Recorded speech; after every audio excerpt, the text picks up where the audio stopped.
ජාතක පොත් වහන්සේගේ 27 වන ජාතක කතාව අභින්න ජාතකය. නමෝ තස්ස භගවතු අරහතු සම්මා සම්බුද්දස්ස. නමෝ තස්ස භගවතු අරහතු සම්මා සම්බුද්දස්ස. නමෝ තස්ස භගවතු අරහතු සම්මා සම්බුද්දස්ස. තවද එක් සමයෙක්හි බුදුරජාණන් වහන්සේ දෙවුරම් වෙහෙර වැඩ වසනසේක්. එක් උපාසකයෙකු හා මහලු තෙර කෙනෙකුන් අරභයා මේ ජාතකය වදාළසේක. සැවැත් නුවර වාසය කරන්නා වූ යහළුවෝ දෙදෙනෙක් වූවාහුය.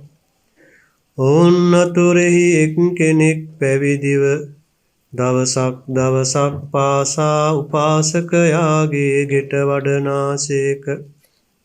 උපාසක තෙම තෙරුන් වහන්සේට ආහාර පිළිගන්වා තෙමේද ආහාර අනුභව කොට උන්වහන්සේ හා සමග විහාරයට අවුත් සූර්යා අස්තංගත වන තැන් දක්වා ඔබිනොබ කතා කිරීමෙන් හිඳනුවරට යන්නේය.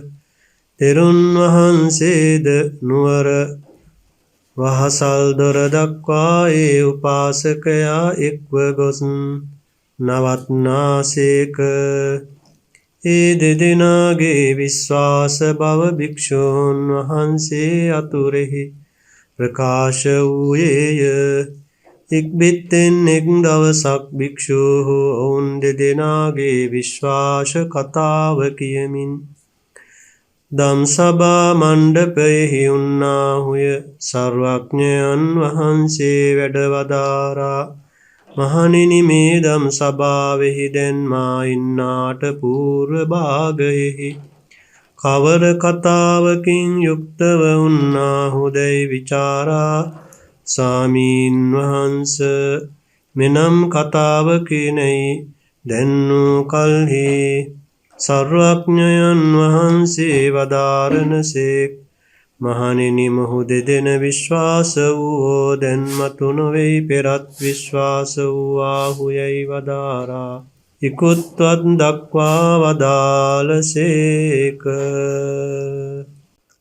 යටගිය දවස බරණැස් නුවර බ්‍රහ්මදත්ත නම් රජ්ජුරු කෙනෙකුන් රාජ්‍යය කරන කල්හි අප මහ බෝසතාණන් වහන්සේ ඒ රජහට අමාත්‍යයෙක් වූසේක.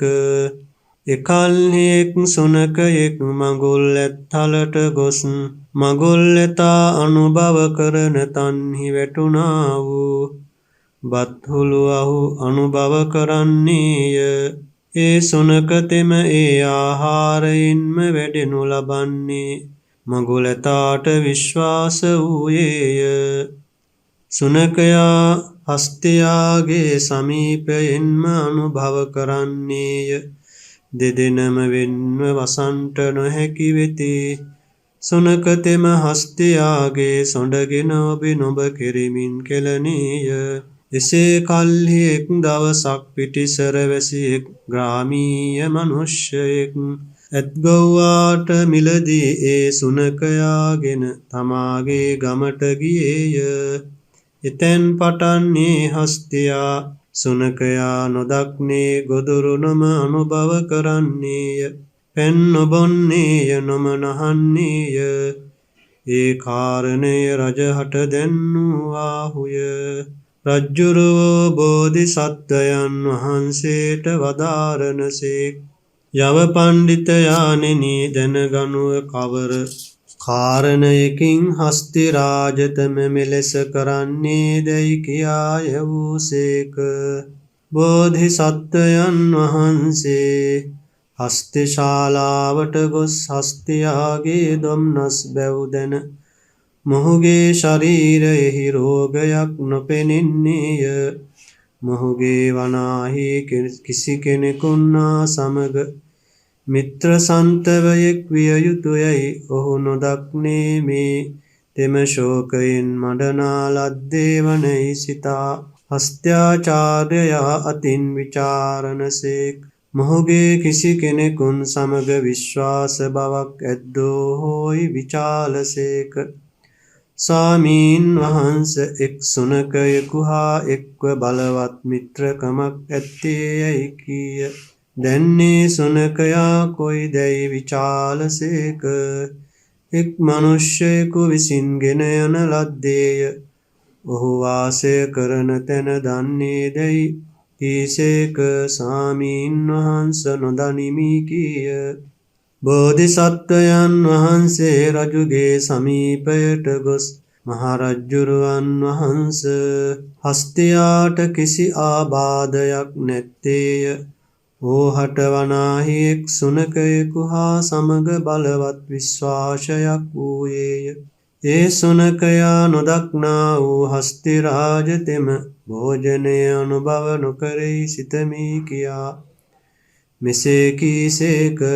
මහරජ බතට පළමු කොට දෙන කටුක භේසජ්ජයෙන් යුක්ත පිඬු ගන්නට නොපොහොසත. පිඬු කොට දෙන භෝජනය ගන්ට නොපොහොසත. කුශතෘණද අනුභව කරන්ට නොද පොහොසත. නාහන වේලෙහි ශරීරාවර්තීනය කරන්ටද නොපොහොසත. නිරන්තර දර්ශනය හේතු කොටගෙන හස්තිරාජතෙම සුනකයා කෙරෙහි ස්නේහ කළේ යැයි සිතමී කීසේක. මෙසේ යමක් යමක් ඒ හස්තිරාජයා කරන්නට නොහැකිද ඒ සියල්ලම රජහට දැන්වූසේක. රජ්ජුරුවෝ බෝධිසත්වයන් වහන්සේගේ වචනය අසා පණ්ඩිතයන් වහන්ස දැන් කවරක් කටයුතු දැයි විචාලසේක. අපගේ මඟුලැතාගේ යහළු සුනකතෙම එක් ගම්මැසි මනුෂ්‍යයෙක් ගෙන ගියේය. යමෙක්හුගේ ගෙයි ඒ සුනකයා දුටුවොත් ඕහට බෙබඳු දඩයයි කියා බෙරලව මහරජයයි කීසේක. රජතෙම එලෙස කර වූයේය. ඒ ප්‍රවෘත්තිය අසා ඒ පුරුෂතෙම සුනකයා හැරියේය. සුනකතෙම ශ්‍රීග්‍රයෙන් ගොස් හස්තියාගේ සමීපයටම ගියේය. හස්තිතෙම සුනකයා සොඩින්ගෙන කුම්භස්ථලයෙහි තබා හඬා වැළපෙපියා කුම්භස්ථලයෙන් බස්වා ඔහු විසින් ආහාරය අනුභව කළ කල්හි පසුව තෙමේ අනුභව කළේය. තිරශ්චීනයාගේ අභිප්‍රාය දත්තේයයි කියා රජ්ජුරුවෝ බෝධිසත්වයන් වහන්සේට මහත් ඓශ්චර්ය දුන්සේක. ශාස්තෘන් වහන්සේ වදාරණසේක්. මහණෙනි, මොහු දෙදෙන විශ්වාස වූවෝ දැන් මතු නොවෙයි. පෙරත් විශ්වාස වූවාහු යැයි කියා මේ ධර්ම දේශනාව ගෙන හැර දක්වා චතුස්සත්‍ය දේශනාව වදාරා පූර්වාපර සන්ධි ගලපා මේ අභින්න ජාතකය නිමවා වදාළසේක. එසමයෙහි සුනකතෙම දැන් මේ උපාසක වූයේය. හස්තිතෙම දැන් මේ මහල්ලක ස්ථවිර වූයේය. පණ්ඩිත අමාත්‍ය උපන්නෙම් වනාහි තිලෝගුරු සම්යක් සම්බුදු රජ වූ මම්ම වේදැයි තමන් වහන්සේ දක්වා වදාළසේක. සාධු සාධු සාධු. නාලං කබලං පදාත වේනච පිණ්ඩන්න කුසේන ගංසිතුන් මඤ්ඤාමි අබින්න දස්සනං නාගෝ සිනේහ මකාශි කුක්කුරේති. මඟුලතු ආහාර පිඬු ගැනීමට අසමත්ය. එසේම බත් පිඬු හෝ දෙන ලද තන හෝ ගැනීමට අසමත්ය. නහන විට සිරුර ඉලීම් ආදියටද අසමත්ය. සුනකයා නිතර දැකීමෙන් ඔහු කෙරෙහි ආදරය කළේ යයි සිතමි. මේ අභින්න ජාතකය බුදුරජාණන් වහන්සේ දේශනා කරන්නට යෙදුනේ සවැත් නුවර ජේතවනාරාම වැඩ ඉන්න කාලයේහි මේ ජේතවනාරාම වැඩ හිටිය ඉන්න කාලේ එක්තරා දෙදෙනෙක් යහළු වෙලා හිටියා. බොහොම හිතවත්ව සවැත් නුවර දෙදෙනෙක්. මේ එක යහළුවෙක් පැවිදි වුණා. පැවිදුණාට පස්සෙත් මේ දෙදෙනා බොහොම විශ්වාසවන්තයි. ඒ ස්වාමීන් වහන්සේ පිණ්ඩපාතේ ඒ නිවසට ගිහිල්ලා තමන්ගේ මිත්‍රයාගේ යහළුවාගේ නිවසට ගිහිල්ලා ආහාර අනුභව කරලා දෙදෙනාම එකට ගියේ ඒ යහළුවත් අනුභව කරලා නැවත එකට විහාරස්ථානයට පැමිණලා දෙදෙනාම රාත්‍රී වෙනකම්ම එක්ව වාසය කරනවා. කතා බස් කරමින් එක්ව වාසය කරනවා. ඒ වගේම ස්වාමීන් වහන්සේත් ඒ වාහල් දොර දක්වාම නගරයේ දොරටුව දක්වාම ඒ තමන්ගේ මිත්‍රයා යන සමග එක්ව ගිහිල්ලා ඔහු යවලා තමයි නැවත විහාරස්ථානට පැමිණෙන්නේ. බුදුරජාණන් වහන්සේට මේ දෙදෙනාගේ මිත්‍රත්වය පිළිබඳව භික්ෂුන් වහන්සේලා සැලකලා බුදුරජාණන් වහන්සේ දේශනා කරන මහණෙනි මේ දෙදෙනාගේ මේ එක්ව වාසය කිරීම මේ බැඳීම මේ සම්බන්ධය පෙරත් තිබුණා. පෙර ජාතියක කියලා මේ අභින්න ජාතකයේ දේශනා කළා. එතකොට අතීතයේ බරණැස් නුවර බ්‍රහ්මදත්ත රජුරුවන් රාජ්‍ය කරන කාලේ රජුරුවන්ගේ මගුල් ලතා ඉන්න ඒ ඇත්හලට හැමදාම සුනකෙක් ගිහිල්ලා ඒ ඇතා අනුභව කරන ඒ වගේ ඉතුරු ආහාර බත්හුළු අනුභව කරනවා. ඉතින් මෙහෙම කලක් යනකොට දෙදෙනා අතර මිත්‍රකමක් ඇති වුණා. එක්ව අනුභව කරනවා එකට සෙල්ලම් කරනවා. එක්තරා පිටිසර මිනිස්සෙක් මේ සුනකයාව හස්ත්‍යාචාර්යවරයාට මුදල් දීලා අරගෙන ගියා. එදා ඉඳලා මේ දුකින් හස්තියා ආහාර අනුභව කරන්නේ නැහැ. නහන්නේ නැහැ බොහොම දුකසේ ඉන්නවා. ඉතින් මේක රජුරවන්ට සැලකලා ඊට පස්සේ රජුරෝ බෝසතාණන් වහන්සේ එදා අමාත්‍යවරයෙක් හිටියා මේ රජුරවන්ගේ මේ කාරණේ දැනුම් දුන්නාම බෝසතාණන් වහන්සේ පරීක්ෂා කරා මේ ඇතා ළඟට ගිහිල්ලා හේතුව එහෙම පරීක්ෂා කරලා බැලුවා කායික වශයෙන් ආබාධයක් කිසිම නැහැ. කිසියම් දුකකින් ශෝකයකින් ඉන්න බව දැනගත්තා. මේ සතාගේ ස්වභාවයෙන් මේ යම් කෙනෙක් සමග මිත්‍ර විහිටියද කියලා අහුවාම ඒ හස්ත්‍යාචාර්යවරයා මතක් කළා මේ සුනකෙක් එක්ක යාළු වෙලා හිටියා. හිතවත් හිටියා. බොහෝම දෙන්න මිත්‍රව වාසය කළා. සෙල්ලම් කරමින් එකට ආහාර අනුභව කරමින් වාසය කළා. ඒ සුනකයා මොකද උනේ මෙහෙම සිදුවෙච්ච කාරණේ දැනගෙන ඒ සතා නැවත ගෙන්න ගන්න ඕන කෙනෙක් රජුරවන්ට දැනුවත් කළා.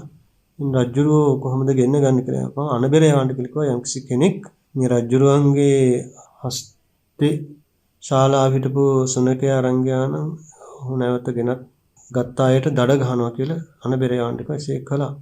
ඉතින් ඒ උපායෙන් නැවත අර අරගෙන පිටිසර අරංගි මිනිස්සයා ඒ බල්ලා නිදහස් කළා. අතහැරියා. ඉතින් වේගෙන් ඇවිල්ලා හස්ති ශාලාවට වෙලා අර හස්තියා සමග බොහොම සතුටටපත් වුණා. ඒ සුනකයා හොඩෙන් අරගෙන තමන්ගේ කුඹස්තලේ තබා ගත්තා. නැවත බිම තියලා ආහාර අනුභව කරනකම් සුනකයා ආහාර ගන්නකම් ඇතා ආහාර අනුභව කළේ නෑ. ඉතින් ආහාර ගත්තට පස්සේ තමයි අනුභව කළේ. ඉතින් බුදුරජාණන් වහන්සේ මේ ජාතකයේ දේශනා කළා පෙර තිරිසන් සත්තු පවා එකට ඇසුරු කිරීම නිසා මිත්‍රත්වය ඇති කරගත්තා. ඔවුන් නොදැකීමෙන් දුකටපත් වුණා තමන්ගේ මිත්‍රයා. ඒකට කාලයක් එක්ව වාසය කිරීමෙන් සෙනෙහස ඇති වෙනවා. නිතර දැකීමෙන් නිතර එක්ව වාසය කිරීමෙන් මිත්‍රත්වය ඇති වෙනවා. යාළුකම ඇති වෙනවා. සම්බන්ධතාවය ගොඩ නැගෙනවා. ඒවා නැතිවීමෙන් දුක ශෝකය ඇති වෙනවා කියලා මේ ජාතකයේ දේශනා කළා. ඉතින් එදා බෝසතාණන් වහන්සේ එදා තිරිසන් සත්තුන්ගේ පවා හිත දැනගත්තා. ඒ වගේම ඒට අවශ්‍ය කරන පිළියම් රජුරවන්ට උපදෙස් දීලා කළ යුතු උපාය යෙදෙව්වා. අනබෙර යවලා නැවත ඒ සුනකයා ගෙන්න ගන්න ඕන විදිහ රජුරවන්ට උපදෙස් දුන්නා. මේ ඥානවන්තව කටයුතු කිරීම බෝසතාණන් වහන්සේගේ විශේෂයෙන් ප්‍රඥාව, උපාය ඥානය, අවස්ථානුකූලව කළ යුතු දේ දන්නා බව. අපි නිතර මේ ජාතක කතාවල දකින ගුණයක් බෝධිසත්වරුන්ගේ උන්වහන්සේලාට හැම ප්‍රශ්නයක් දිහාම සරල නමුත් බොහොම හොඳ පිළිතුරු පවතිනවා. අද ගොඩාක් පිට ප්‍රශ්න වලට සරල පිළිතුරු තියෙන නමුත් අපි සංකීර්ණ කරගන්නවා ගැටලු ඒ කෙලෙස් එක්ක. බොහෝ වෙලාවට විසඳුම් දන්නේ නැහැ. එක්ක අපි තරහින් තමයි ප්‍රශ්න දිහා බලන්නේ. එහෙම නැත්නම් තමන්ගේ පෞද්ගලික හිතවත්කම දිහා අනුව තමයි ප්‍රශ්න දිහා බලන්නේ. මධ්‍යස්ථ ප්‍රශ්න තේරුම් ගන්නේ නැහැ ඉඳලා. මදහත් තරක් මේ ලෝකේ තියෙනවා කියලා ගොඩක් අයට තේරෙන්නේ නැහැ. හැම ප්‍රශ්නයක් දිහාම බලන්නේ හිතවත්කම. රටේ ප්‍රශ්න දිහා බලන්නේ තමන්ගේ හිතවත් පක්ෂයේ අය. තමන්ට වැරදි වැඩවලට හරි මොනවට හරි උදව් කරපු අය. තමන්ගේ යාළුකම් තියන අය කියලා හිතවත්කම අනුව ප්‍රශ්න දිහා බලනවා. ඒකට පිරිසිදු උත්තරේ එන්නේ නැහැ. සතුරු හැඟීමෙන් ද්වේෂ සහගතව ප්‍රශ්න දිහා බලනවා. පිරිසිදු පිළිතුරක් එන්නේ නැහැ හිතට. ඒ වගේම ඊට අදාළ නැතුව අනවශ්‍ය වීරියක් කරනවා මේ ප්‍රශ්න තුල විසඳන්න. එන අස්ථානයේහි නුසුදුසු තැන වීරිය කරනවා. පිළිතුරු ලැබෙන්නේ නැහැ.